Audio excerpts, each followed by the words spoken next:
ಇವತ್ತು ನಾವು ಕಬಾಬ್ ಮಾಡಿದ್ವಿ. ಬೆಳಗ್ಗೆ ಎದ್ದೇಳ್ದೆ ಅಕ್ಕಿಗಳಿಗೆಲ್ಲ ಊಟ ಹಾಕಿದೆ. ನೋಡಿದ್ರೆ ಬೆಳಗ್ಗೆನೆ ಪವನ್ ಬಂದುಬಿಟ್ಟಿದ್ದ. ಪವನ್ ನೋಡಿ, ಕರೆದ ತಕ್ಷಣ ಓಡ್ಬರ್ತಾನೆ. ಎಲ್ಲ ಫುಲ್ ರೂಢಿ ಆಗಿಬಿಟ್ಟವನೆ ಪವನು. ಆಮೇಲೆ ಚಿಕನ್ ಮಾಡಿದ್ವಿ ಹುಡುಗರೆಲ್ಲ ಸೇರಿ. ಚಿಕನ್ ಎಲ್ಲ ಮಾಡಿ ಚಿಕನ್ ಕುಯ್ದ್ವಿ, ತೊಳೆದ್ವಿ.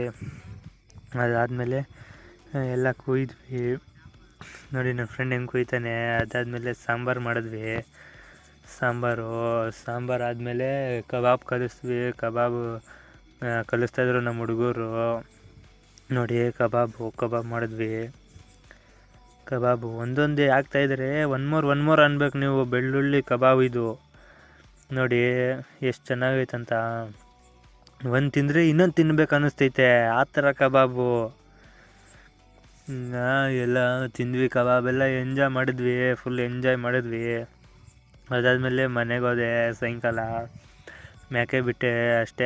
ನಿರಂಜನ್ ಮುಂದಿನ ವೀಡಿಯೋಲಿ ಸಿಗ್ತೀನಿ ನಾಳೆ.